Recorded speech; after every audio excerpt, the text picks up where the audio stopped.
Assalamualaikum warahmatullahi wabarakatuh. Hai teman-teman, bagaimana kabarnya? Semoga kita semua selalu dalam keadaan sehat walafiat. Amin. Oke, untuk pertemuan kali ini pada mata kuliah penelitian tindakan kelas, kami dari kelompok 3 ingin mempresentasikan tentang langkah-langkah dan siklus penelitian tindakan kelas.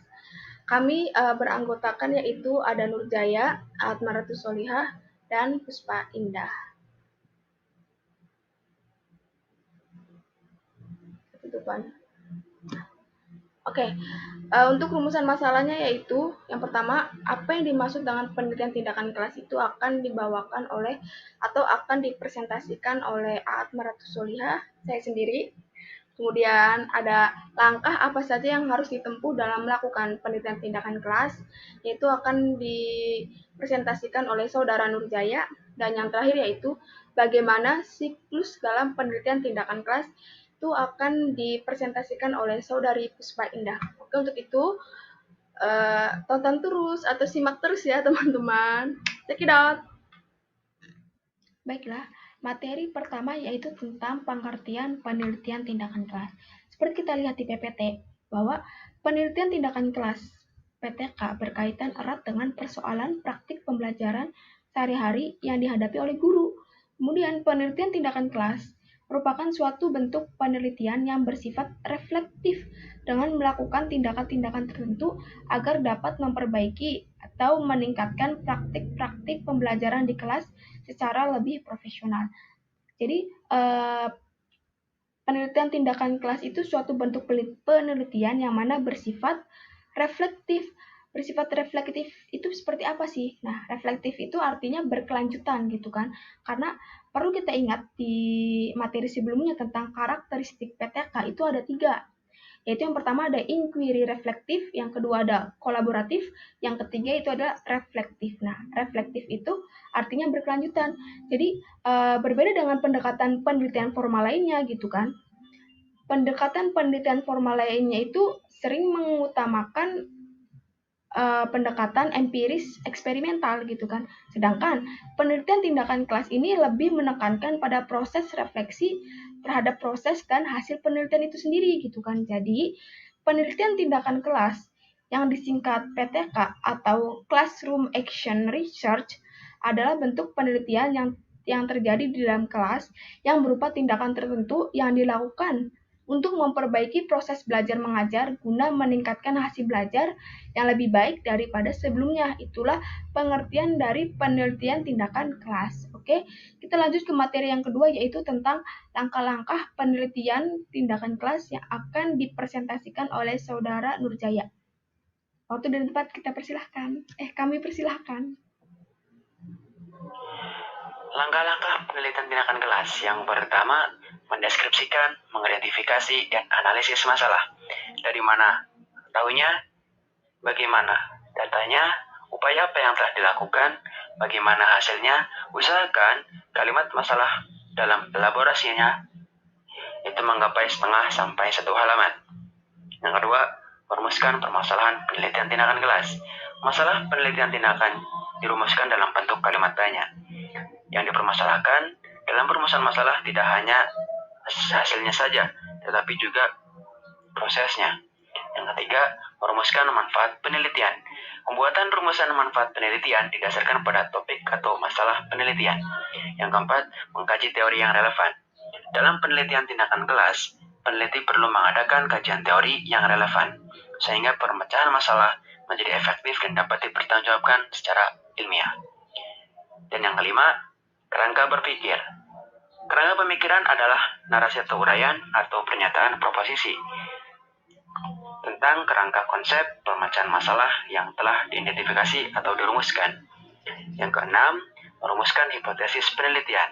Hipotesis tindakan merupakan jawaban sementara terhadap permasalahan yang diteliti. Yang ketujuh, membuat perencanaan tindakan.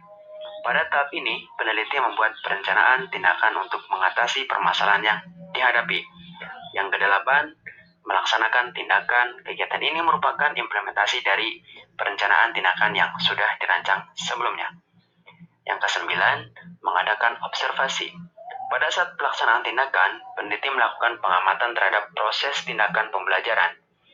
Ke-10, menganalisis data dan refleksi. Pada tahap ini, peneliti melakukan kegiatan menganalisis. Yang ke-11, membuat kesimpulan. Paparan data dan hasil analisis data dapat dijadikan dasar untuk membuat kesimpulan. Dan yang terakhir ke-12, membuat rencana tindak lanjut. Berdasarkan hasil atau kesimpulan yang diperoleh pada satu siklus kegiatan tindakan atau hasil refleksi terhadap tindakan yang telah dilakukan, maka peneliti perlu menindaklanjuti penelitian tersebut. Halo, saya Puspa, pemateri terakhir yang akan menjelaskan mengenai siklus penelitian tindakan kelas, di mana siklusnya itu ada 3. Siklus ke-1 yaitu terbagi menjadi 2 ya. Yang pertama ada perencanaan. Perencanaan merupakan persiapan yang dilakukan untuk pelaksanaan penelitian tindakan kelas itu sendiri. Antara lain, tim peneliti yang melakukan analisis kurikulum untuk mengetahui kompetensi dasar yang akan disampaikan kepada siswa, kemudian yang membuat rencana pelaksanaan pembelajaran, membuat media pembelajaran, kemudian menguraikan alternatif-alternatif solusi yang akan dicobakan dalam rangka pemecahan masalah, lalu membuat lembar kerja siswa, kemudian membuat instrumen, dan menyusun alat evaluasi pembelajaran. Kemudian yang kedua ada pelaksanaan tindakan. Pelaksanaan tindakan yaitu deskripsi tindakan yang akan dilakukan, skenario kerja tindakan perbaikan yang akan dikerjakan, dan prosedur tindakan yang akan diterapkan. Kemudian pengamatan atau observasi, di mana prosedur perekaman data ini mengenai proses dan produk dari implementasi tindakan yang dirancang.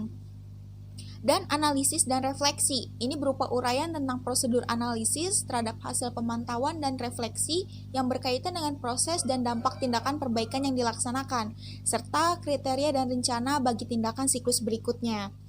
Lalu ada siklus 2 penelitian tindakan kelas, ini terbagi menjadi 4 ya. Yang pertama ada perencanaan, di mana di sini tim peneliti membuat rencana pembelajaran berdasarkan hasil refleksi pada siklus yang pertama.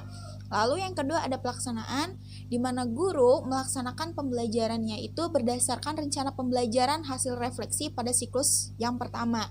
Kemudian yang ketiga ada pengamatan, di mana tim peneliti yaitu guru dan kolaborator melakukan pengamatan terhadap aktivitas pembelajarannya. Lalu yang terakhir refleksi, di mana tim peneliti di sini melakukan refleksi terhadap pelaksanaan siklus kedua dan menyusun rencana atau replanning untuk siklus selanjutnya atau siklus ketiga. Untuk siklus 3 ya, di sini juga dibagi menjadi 4 juga ya, sama. Yang pertama itu ada perencanaan, di mana tim peneliti juga membuat rencana yang pastinya pembelajaran berdasarkan hasil refleksi pada siklus kedua. Kemudian pelaksanaan, di mana guru melaksanakan pembelajaran berdasarkan rencana pembelajaran hasil refleksi pada siklus kedua atau siklus sebelumnya ya. Kemudian yang ketiga ada pengamatan, di mana peneliti, guru dan kolaborator ini melakukan pengamatan terhadap aktivitas pembelajaran. Dan yang terakhir itu ada refleksi, di mana tim peneliti ini melakukan refleksi terhadap pelaksanaan siklus ketiga dan menganalisis serta membuat kesimpulan atas pelaksanaan pembelajaran yang telah direncanakan dengan melaksanakan tindakan atau treatment tertentu. Maka, hasil analisis dan refleksi akan menentukan apakah tindakan yang telah dilaksanakan ini telah dapat mengatasi masalah dalam penelitian tindakan kelas atau belum. Apabila hasilnya belum memuaskan atau masalahnya itu belum terselesaikan, maka perlu dilakukan tindakan perbaikan lanjutan dengan memperbaiki tindakan perbaikan sebelumnya, atau bila perlu dengan menyusun tindakan perbaikan yang betul-betul baru untuk mengatasi masalah yang ada.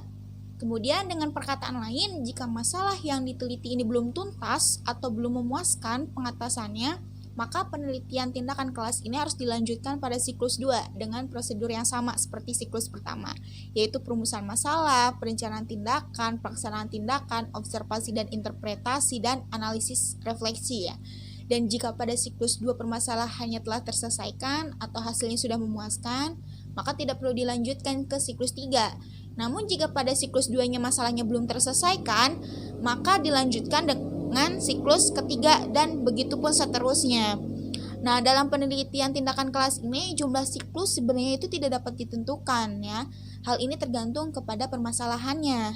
Ada penelitian tindakan kelas yang mungkin cukup satu siklus saja, tetapi ada juga yang memerlukan beberapa siklus. Dengan demikian, banyak sedikitnya jumlah siklus dalam penelitian tindakan kelas ini tergantung kepada terselesaikannya masalah yang diteliti. Seperti itu. Mungkin sekian pembahasan dari saya mengenai siklus dalam penelitian tindakan kelas, dan thank you. Baiklah teman-teman, itulah presentasi dari kami dari kelompok 3. Kemudian untuk kesimpulannya yaitu penelitian tindakan kelas atau disebut juga dengan PTK adalah suatu kegiatan penelitian yang berkonteks kelas yang dilakukan untuk memecahkan suatu permasalahan pembelajaran yang dihadapi oleh guru untuk memperbaiki mutu dan hasil pembelajaran dan mencobakan hal-hal yang baru dalam pembelajaran demi peningkatan mutu dan hasil pembelajaran. Kemudian, langkah-langkah dari penelitian tindakan kelas yaitu yang pertama, mendeskripsikan, mengidentifikasi, dan analisis masalah. 2. Merumuskan permasalahan PTK. Yang ketiga, merumuskan manfaat penelitian. Yang keempat, mengkaji teori yang relevan. Yang kelima, kerangka berpikir. Yang keenam, merumuskan hipotesis penelitian. Yang ketujuh, membuat perencanaan tindakan. Yang kedelapan, melaksanakan tindakan. Yang kesembilan, mengadakan observasi. Yang kesepuluh, menganalisis data dan refleksi. Yang ke-11, membuat kesimpulan. Dan yang terakhir yaitu membuat rencana tindak lanjut. Kemudian, siklus dalam penelitian tindakan kelas itu dibagi menjadi 3. Nah, yang pertama, yang mana di dalamnya itu mencakup tentang perencanaan, pelaksanaan pengamatan, dan refleksi. Itulah kesimpulan pada materi kali ini. Kurang lebihnya kami mohon maaf. Wabillahi taufiq walhidayah. Wassalamualaikum warahmatullahi wabarakatuh. Dadah.